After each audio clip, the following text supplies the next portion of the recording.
경기도당에서 당직은 변화와 혁신위원회 위원장 제가 2년째 지금 하고 있고, 그래서 뭐 어디 가면 이제 스스로를 자이콘, 자유한국당 변화와 혁신의 아이콘 이래가지고 자이콘 조 이렇게 소개하기도 합니다.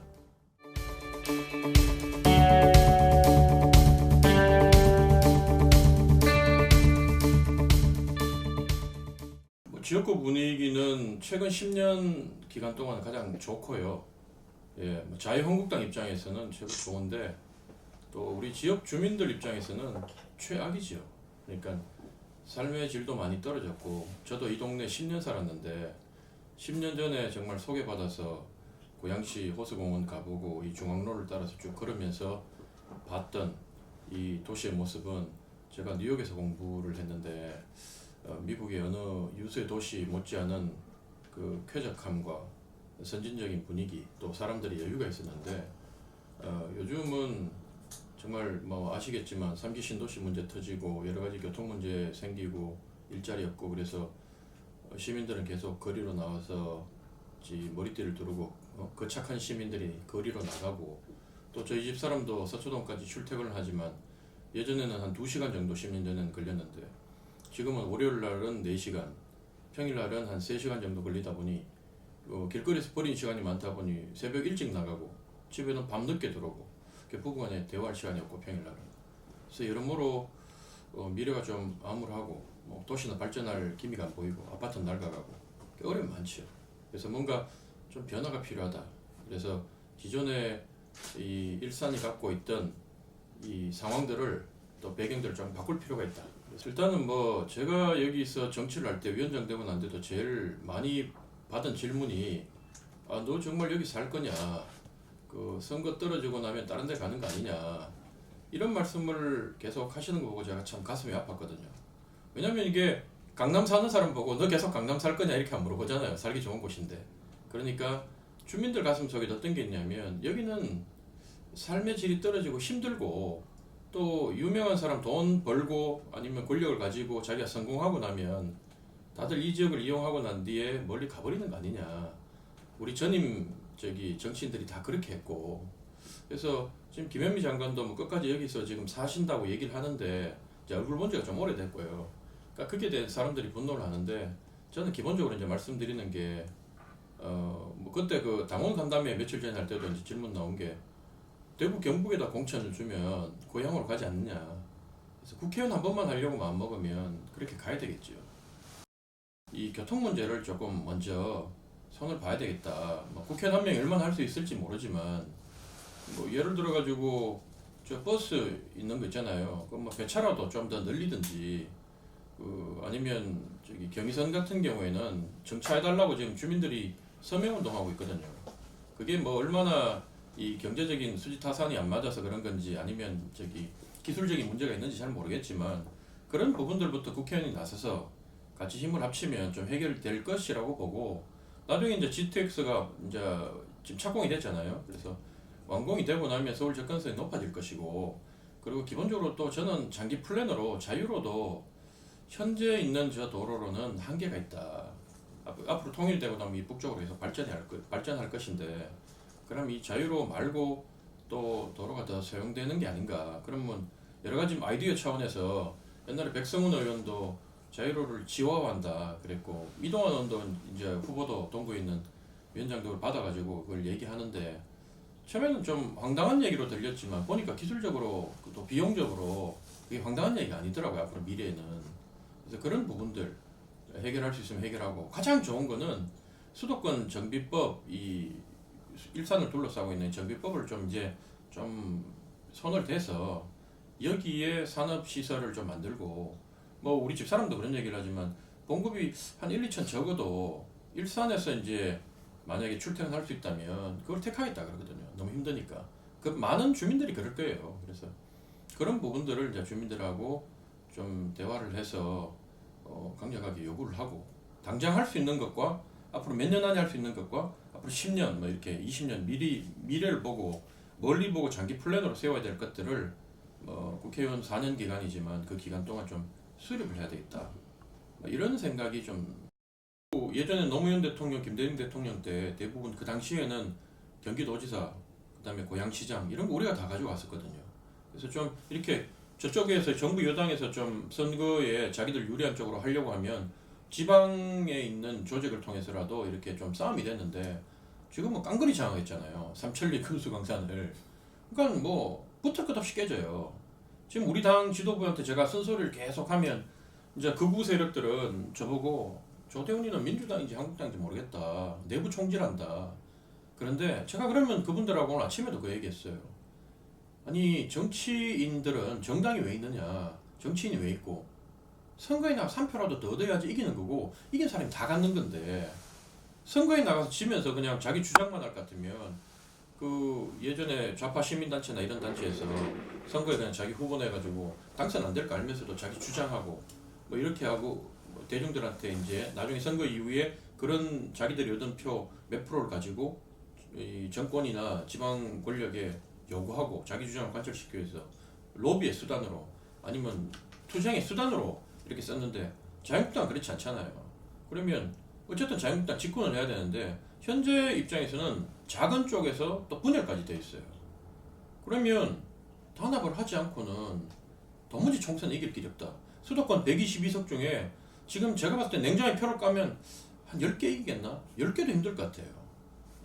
제가 도저히 그 얘기는 못해서 나가면 한 20개 이기겠냐 이런 얘기 하는데 그 총선에서 예를 들면 10개를 가지고 수도권 10개 가지면 대구 경북에 뭐 몇 개입니까? 30개 안 되잖아요.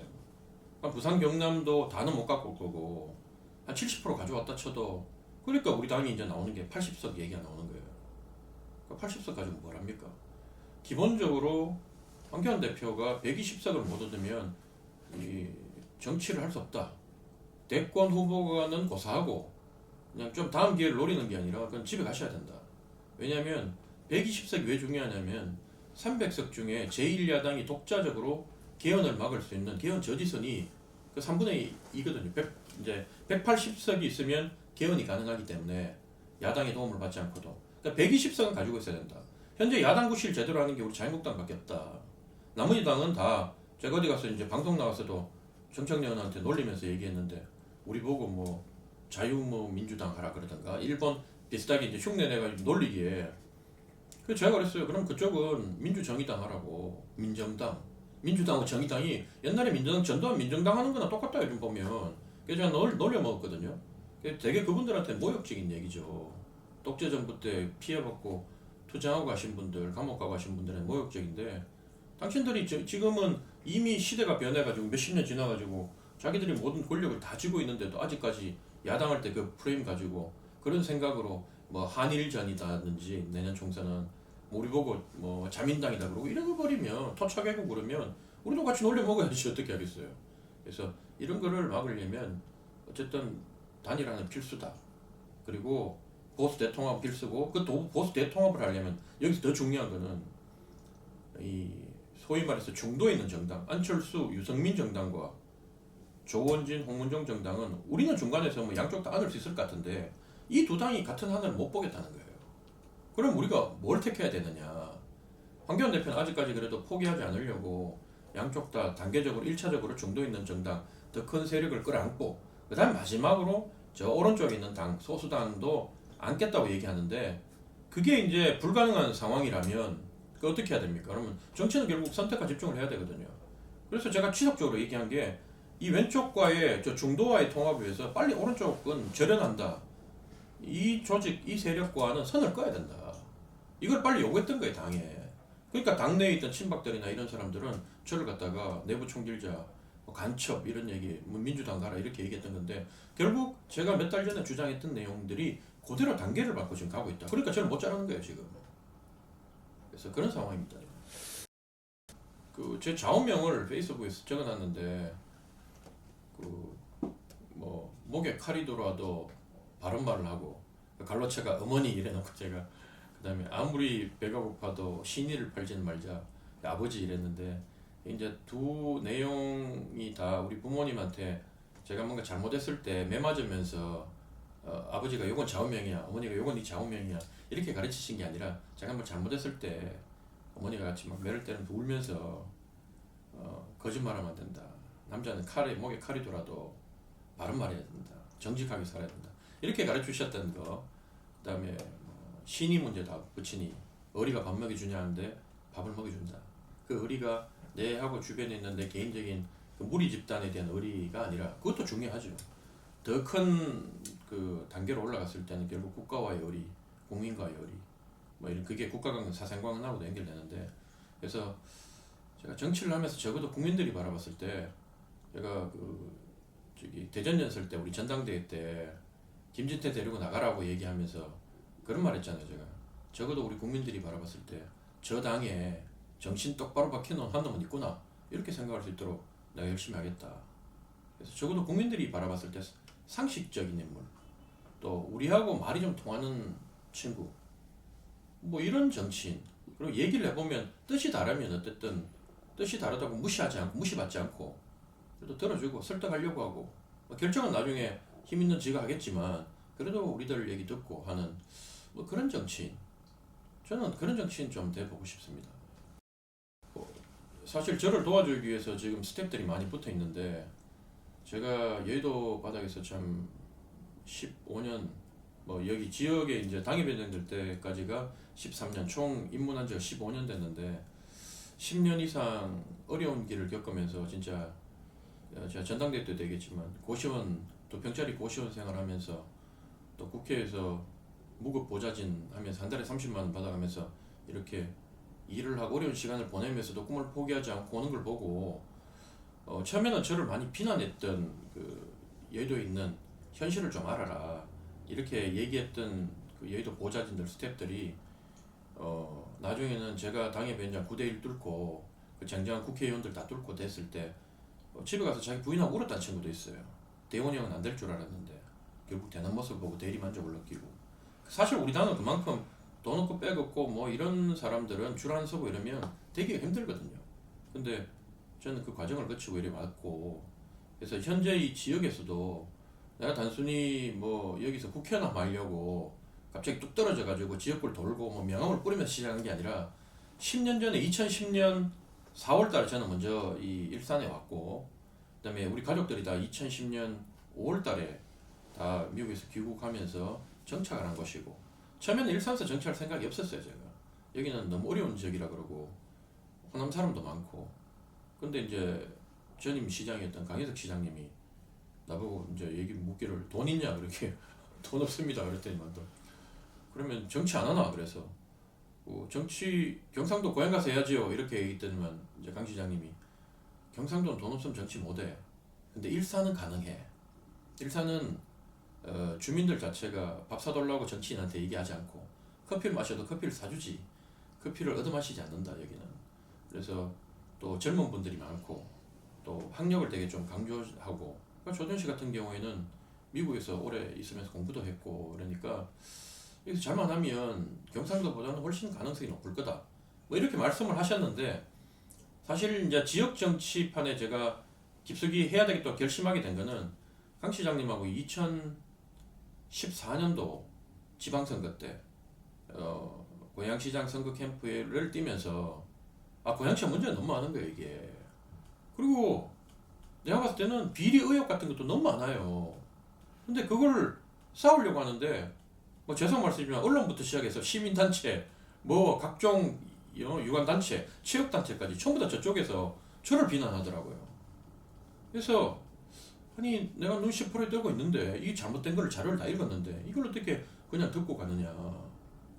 그래서 이제 싸우기 시작했던 거죠. 시위도 하고 블로그에 글도 쓰고 블로그 처음에 사람들 한 10명쯤 봤거든요 하루에. 블로그 왜 글을 쓰기 시작했냐면 페이스북은 글 쓰니까 이렇게 검색이 한다고 다 넘어가는데 블로그는 이제 제가 언론에 아무리 지역 언론에 보도 자료를 내보내도 아무도 안 받아주니까 그래서 블로그를 쓰기 시작한 거예요. 근데 그게 이제 그 전임 시장이 점점 이제 정치적으로 이 대통령 경선도 나가고 막 커지면서 제 블로그에 하루에 막 많이 들어올 때 2,000명씩 들어온 거예요. 그러니까 그쪽에서 저를 갖다가 공격하고 고소하고 의사실 유포한다고 정보통신법, 선거법 위반 뭐 이런 걸로 걸었지만 결국 제가 살아날 수 있었던 거는 뭐 근거를 갖고 진실을 갖고 싸웠던 거고 그러면서 이제 지역에 이제 쭉 가면서 이제 제가 코를 놨던 거고 당협위원장 됐을 때도 면접 다들 10분 이하로 시간을 볼 때 제가 25분 받던 게 제가 얘기했던 게 그거예요. 그 당시에 싸울 때 단 한 명의 국회의원이라도 우리 당 사람이 저를 도와줬으면 난 이길 수 있었다고 한다. 단 한 명도 도와주지 않았다. 단 한 명의 당협위원장이라도 만약에 나를 도와줬으면 훨씬 잘 싸웠을 것이다. 근데 다들 선거에 이겨서 도대체 뭘 하려고 하는지 모르지만 그 지역에 있는 그 문제들 작은 문제 같지만 인허가 문제라든가 의혹 문제 이런 문제 이런 문제들에 대해서 관심을 안 갖고 하는 모습을 보고 내가 당협위원장이 된다면 훨씬 잘 싸울 수 있을 것 같다. 그렇게 해서 제가 이 지역에 정착하게 됐고 그런 문제를 이제 저는 누구보다도 많이 알고 있다고 좀 생각하고 지금 여기 와가지고 뭐 3기 신도시 터지고 난 뒤에 지역에 와서 이제 뭐 부동산 문제 가지고 막 이렇게 승부를 보려고 하는 분들이 있는데 저는 그렇게 생각해요. 지역 문제가 단순히 부동산 문제 하나만 있는 게 아니다. 여러 가지 많은 문제들 가운데 부동산 문제는 중요한 하나의 문제지 그걸로 총선을 다 치를 수 있는 게 아니다. 그걸로 국회의원 4년 내내 할 수 있는 것도 아니다. 주민들이 그렇게 수준이 낮지가 않다. 또 사는 집도 다른 지역 살면서 아니 강남 살면 강남에다가 제가 늘 얘기하지만 3기 신도시 같은 거 이런 거 강남에다가 짓자고 왜 주장을 못하냐. 강남에 있는 공원 밀고 그린벨트 밀고 재건축해가지고 거기다가 임대주택 한 60층짜리 이런 거 있잖아요. 해서 젊은이들 한 달에 월세 200을 받아도 많이 살 거예요. 8년에서 10년 정도 장기 임대해주고 그 이후로는 자기 그 기간 동안 이제 계획을 세워가 결혼도 하고 애도 낳고 그래가 좀 외국 갈 수도 있는 거고 이렇게 주장을 하라고 하는데 그건 안 하고 여기가 당장 급한 사람들 붙잡고 그 이용하는 듯하는 거는 그건 옳지 않다. 그래서 지금 선거는 저는 평상시 해온 대로 제가 봐오고 느껴오고 또 김현미 장관이 공약은 아주 잘 해놨어요. 그 공약 지금 진짜 헛공약 된 거 있잖아요. 헛된 약속된 거. 그거 다시 발굴해서 제가 김현미 씨가 장관하고 있는 동안 그 요구하려고 그래요. 한국 예술종합학교 유치라든가 그 다음에 가자역 만드는 거 이거 요구하려고 그래요. 제가 요구하고 지역에 공약해 놓은 부분들. 그래서 그렇게 해서 주민들하고 소통하고 4년 하고 뭐 또 기회를 주시면 그 다음에 우리 주민들하고 먼 장기 플랜을 놓고 또 얘기를 하고 그렇게 하면 주민들이 진정 누가 이제 놓고 보셨을 때 지금 우리 당도 지금 당내 경선하는데 지금 낙하산 내려가고 몇 달 뭐 돌아다니고 있고 똑같은 상황에서 여당도 지금 뭐 청와대 고민정 대변인인가 뭐 이런 분들이 내려와서 온다는데 여기 이제 지역에 그동안 활동하시는 분들 있잖아요. 도의원 출신이나 이런 분들 공천 안 준다고 하니 그런 분들 올라오면 다시 이제 도래 싸움이 어렵죠. 이제 서로 지역을 잘 알고 있고 근데 지금 민주당 행태를 보니까 친문 중에 친문이 아니면 공천 안 줄 것 같고 그러니까 자기들끼리 나와서 전부 다 청와대 문재인 청와대 대변인 문재인 청와대 비서관 이렇게 지금 타이틀을 쓴다는 거예요. 그거 반칙이죠. 왜? 문재인 쪽에 가면 여당 지지자들한테는 인지도가 한 10% 20% 올라간다니 그렇게 하면 지역에 있는 사람들은 아무것도 안 한 것처럼 보이잖아요. 지역에서 오랫동안 봉사하면서 활동했던 분들 그러니까 여당도 지금 꼼수를 부리고 있는데 그 꼼수는 결국 꼼수로 당한다. 그래서 오늘 언론을 보니 그 청와대 출신들이 역대로 이 뭐 정부에 관계없이 대변인 출신들이 한나라당, 새누리당, 뭐 민주당, 더불어민주당, 열린우리당 할 것 없이 거의 참패를 했더군요. 데이터가 있더라고요. 그래서 오면 망신만 당하고 참패 당하고 갈 거다. 그 지고 나면 내가 궁금한 게 있어요. 우리 당에 있는 지금 저 비례대표 국회의원도 돌고 있는데 그분도 지고 나도 여기 주소 종교에서 가족 전체 와서 살 건지 그리고 그 청와대 대변인 고민정 씨도 지더라도 여기 살면서 지역구 관리하면서 4년 뒤에 다 조정할 것인지 이런 것부터 먼저 주민들 앞에 약속하고 가족 전체가 옮겼는지부터 자기 혼자 주소 짓다 옮기지 말고 이런 것부터 하는 게 예의가 아닌가 저는 뭐 그런 생각이 듭니다. 첫째 여러분들 지금 3기 신도시 부분 얘기하시고 지금 지켜지지 않은 공약들 얘기하시는데 고양시에서 싸움을 제일 잘하는 정치인 조대원이에요. 이 시위를 해도 그렇고 약점을 찔러가지고 힘센 상대를 거꾸로 틀어가지고 받아내는 것도 제가 제일 잘해요. 전 잡초처럼 걸러왔거든요. 그래서 좀 싸울 줄 안다. 오죽하면 전당대회 때 제가 싸울 줄 아는 조대원이 제 전당대회 그 선거 캠프의 모토였어요. 구호. 근데 진짜 잘 싸운 거 봤잖아요. 비록 당내 투표는 꼴찌했지만 전국 무대 일주일 만에 전국 지지율 4등, 4명까지 최고위원 하잖아요. 그 지금 최고위원 하는 분들 다수가 조대원한테 일반 국민 여론조사는 졌어요. 그 일주일 만에 그렇게 됐고, 제가 재작년에 고양시장 선거 앞두고 여론조사 돌렸을 때, 그때 1등이 이제 그 당시 시장님 30% 이상 압도적으로 이렇게 나왔고, 그 다음에 그 동구에 지금 위원장하고 있는 이동환 위원장, 거기도 8점 몇 프로 나왔어요. 그러니까 2등. 그분도 시장 되신다고 십몇 년을 돌아다니고, 문자를 진짜 수천만씩 그동안 십몇 년 더 써오고, 당내 경선 그렇게 나가셨는데도 8점 몇 프로. 그리고 3등이 조대원이에요. 심지어 일산 서구에서는 조대원이 여론조사 이동환을 이겨요. 덕양에는 0% 나오고, 덕양에는 아무도 조대원을 모르니까. 제가 무슨 말씀을 드리고 싶냐면, 짧은 기간이지만 조대원이 대중의 마음을 얻고 주목도를 높여가지고 이렇게 커 올라가는 데는 일가견이 있어요. 그게 왜 그렇게 했어요?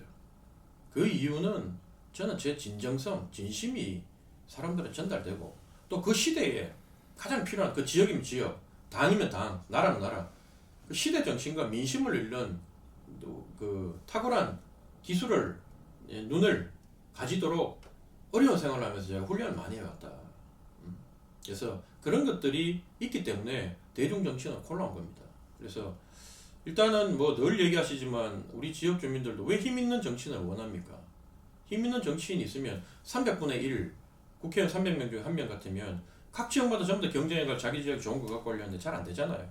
그러니까 그나마 중진 의원이나 또 우리 김현미 장관한테 기대를 많이 했던 게, 장관을 하면 특히 그 분야, 건설 분야나 국토 교통이니까 건설하고 교통 분야는 많이 힘을 실어줄 줄 아는데 못한 거 아니에요. 근데 저는 할 수 있습니다. 저는 뱉은 말 지킵니다. 그래서 여러분들 정말로 할 수 있는 부분들, 그러니까 함께 노력해가지고 요거는 좀 어려울 것 같다, 이건 안 된다면 안 된다고 얘기해요. 저는 이거는 제가 봤을 때 노력하면 장기 플랜을 할 수 있을 것 같다, 그럼 할 수 있다고 얘기하고 시간을 좀 드리고 같이 노력하셔야 된다, 이런 부분이 있다고 얘기를 해요. 저는 그래서 지금 우리 지역에 있는 여러 가지 문제를 풀 수 있는 가장 적임자는 저는 조대원이다, 이렇게 믿고 싶고, 그리고 이 눈치 저 눈치 보지 않는다. 예. 그 당내에서도 제가 그 황교안 대표 앞에서도 또 그렇게 저를 갖다 공격 많이 하고 하는데도 제가 바른 말 했잖아요. 그게 국민이 원하는 말이었잖아요. 그게. 그 정치인들 이 총선 국면에, 공천 국면에서 저같이 하는 사람, 오죽하면 저 같이 했던 그 정청래 의원도 저보고 그만하라고 그러잖아요. 자꾸 그거 날라간다고. 그럼 제가 그랬죠. 아이 젊은데 이번에 날라가면 다음에 되겠지요. 좀 그렇게 해요. 제가. 그러니까 지금 젊은 위원장들 보면 다 나이만 젊다고 자기가 변화와 혁신, 열정 있고 패기가 있고, 근데 제가 보니까 젊다고 다 그런 건 아니에요. 그런 훈련을 받지 않고 그런 생각을 하면서 어릴 때부터 이걸 자기 국가관과 이 정치관을 다져보지 않은 사람은, 심지어 조대원이 필요해서 자기 그 선거할 때는 저를 이제 출판 기념회나 그 개소식 같은 거 할 때 불러가 축사해달라고, 너무 감동적인 연설했다 그러면서 형님 이렇게 얘기하는데, 사진에 보니까 그게 조대원하고 찍은 사진은 하나도 없어요. 페이스북에. 왜? 조대원하고 찍은 사진 올리면 당에 불이익 받는다고, 그것도 겁이 나가지고 페이스북 좋아요도 하나 못 누르고 사진도 못 올리는 거예요. 아니 그분이 그럼 국회의원 되고 나면 당에서 야 이건 안 돼 이렇게 해버리면 당에서 시킨 것도 못 하는데 나가서 할 수 있겠습니까? 그러니까 당에서 시킨다고 나가서 막말이나 하다가 우리 당에 어려움을 주고 국민들 눈살찌 부리게 하고, 그게 정치 잘하는 줄 알고 그게 투쟁적인 줄 아는데, 정말 싸움 잘하는 사람은요, 내가 상대방에 가가지고 지금 문재인 빨갱이 이렇게 얘기하는 건 쉬워요. 도리어 반대당에 있으면 야 그럼 공천 줄게 내가 해봐 그러면 다 그렇게 할 거예요. 근데 황교안 잘못됐습니다 이렇게 얘기하라 그러면 단 한 명도 못 할 거예요. 너 공천 떼버려. 저는 하겠습니까? 안 하겠습니까?